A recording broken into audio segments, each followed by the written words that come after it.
रणदीप हुड्डा इसके actor, director, producer, writer सब कुछ है और ये इनकी पहली डायरेक्टोरियल फिल्म है। तो कैसी बनी है ये मूवी, अच्छी या बुरी, सब जानेंगे इसके पॉजिटिव्स एंड कुछ नेगेटिव्स के साथ, जिसमें बाबा साहेब अम्बेडकर का न्यायमूर्ति सिंबोलाइजेशन भी है जो 99% लोग मिस कर जाएंगे। और बात करेंगे गांधी वर्सेस सावरकर सीन्स पर, इसके डायलॉग्स पर, विजुअल्स पर, हिंदू कौन है वाले मोनोलॉग पर, स्टोरी एलिमेंट्स पर, ऐसे ही और भी कई छोटे मोटे पॉजिटिव्स जो कोई नहीं बताएगा। और इनके बाद जानेंगे वो नेगेटिव्स, जिनमें से तीसरा सबसे मेजर है जो इस मूवी को फ्लॉप भी करा सकता है। एक सीन में बाबा साहेब अम्बेडकर न्याय की बात समझा रहे होते हैं गांधी जी को, जिसमें लाइटिंग के जरिए बहुत ही क्लेवरली इनडायरेक्ट सिंबलाइजेशन यूज किया है। वो कैसे? तो उस कन्वर्सेशन के दौरान बाबा साहेब के चेहरे पर, उनके आंखों पर एक शैडो है और उनका बस मुंह दिख रहा है। कुछ याद आया? न्याय की बात, आंखों पर शैडो। गेस कर लिया हो तो कमेंट में लिख दो, वरना गांधी जी के बाद मैं खुद ही बता दूंगा। तो इसमें गांधी जी का चेहरा टोटली ब्राइट लाइट में है और उनके पीछे से एक स्ट्रॉन्ग बैकलाइट भी आ रही है, जो एक गॉड लाइक पर्सनैलिटी का, लीडर लाइक पर्सनैलिटी का इनडायरेक्ट सिंबलाइजेशन एंड प्रेजेंटेशन है। और जो बाबा साहेब के आंखों पर सावली दिखाई है, उससे शायद मेकर्स न्यायमूर्ति को सिंबलाइज करना चाहते हो। इसी के साथ निकलता है हमारा अगला positive, exceptionally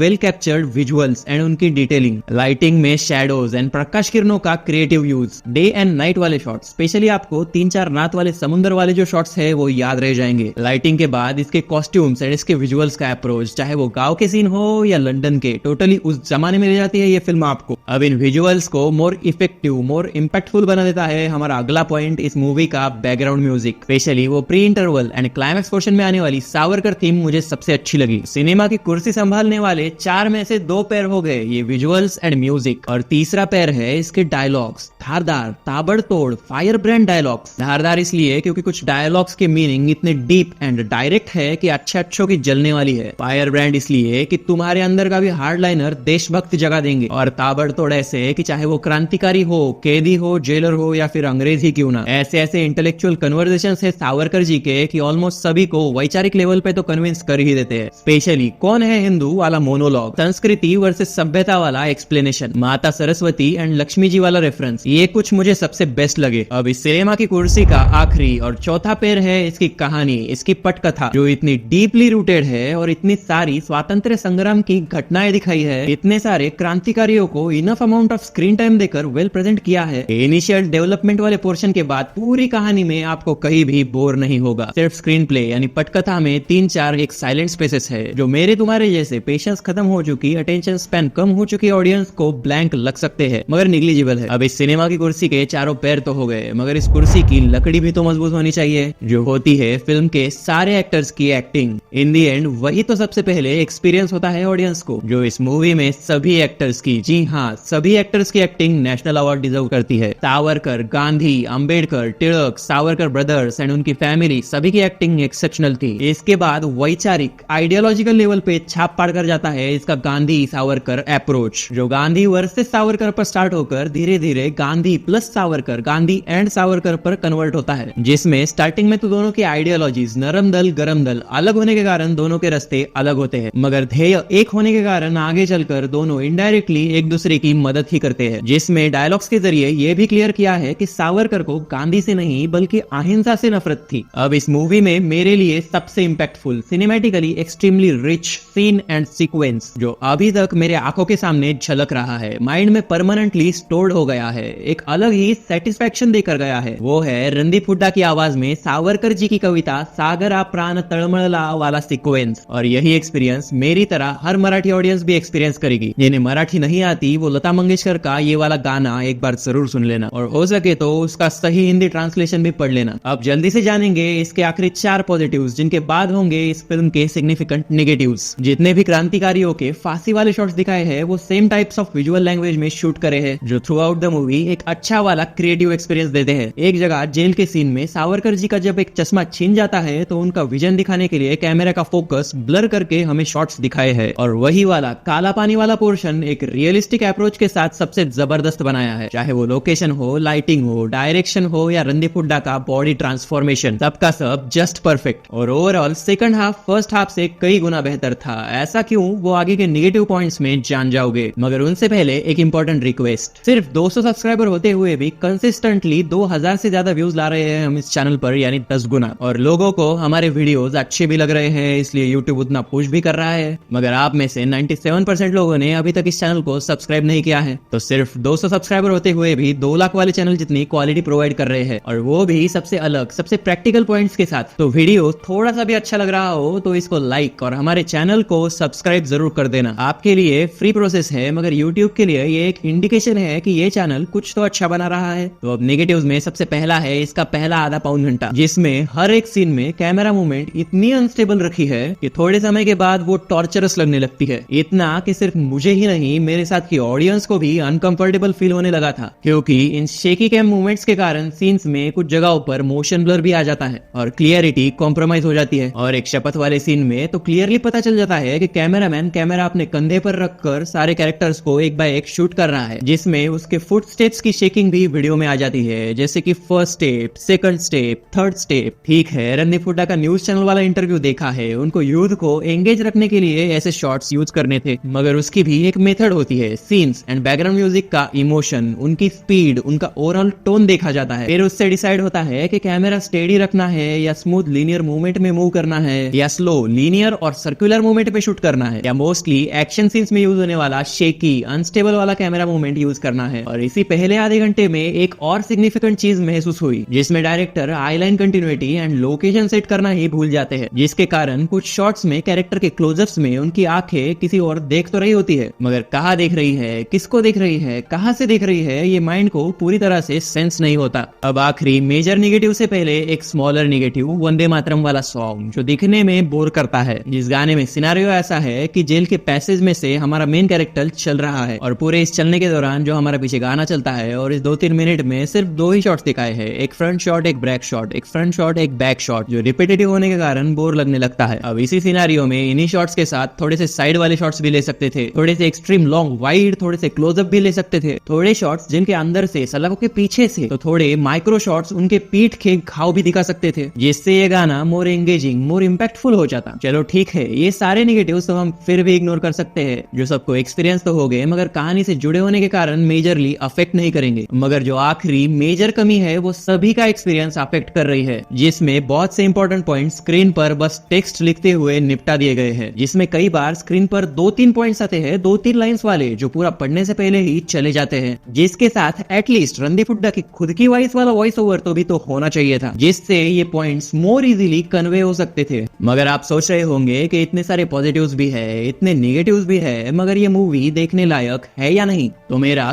clear personal opinion है, ये एक मस्ट वॉच फिल्म है, जिसे हर बच्चे को, हर बूढ़े को, हर फैमिली को, हर यूथ को, हर भारतीय को एक बार तो जरूर देखना चाहिए। क्योंकि जिस कंप्लीट ऑनेस्टी के साथ हमने जो नेगेटिव पॉइंट्स बताए हैं, वो आपका एक लार्जर एक्सपीरियंस उतना खराब नहीं करते। महसूस होंगे, मगर पूरे 3 घंटे की मूवी देखकर बाहर निकलने के बाद जब तुम बाहर आओगे तो कहीं भी ऐसा नहीं लगेगा कि कोई खराब पिक्चर देख कर आए हो। तो अभी तक बाकी हो और वीडियो अच्छा भी लगा हो तो स्क्रीन पर हमारी फोटो के साथ दिखता हुआ सब्सक्राइब बटन भी दबा देना।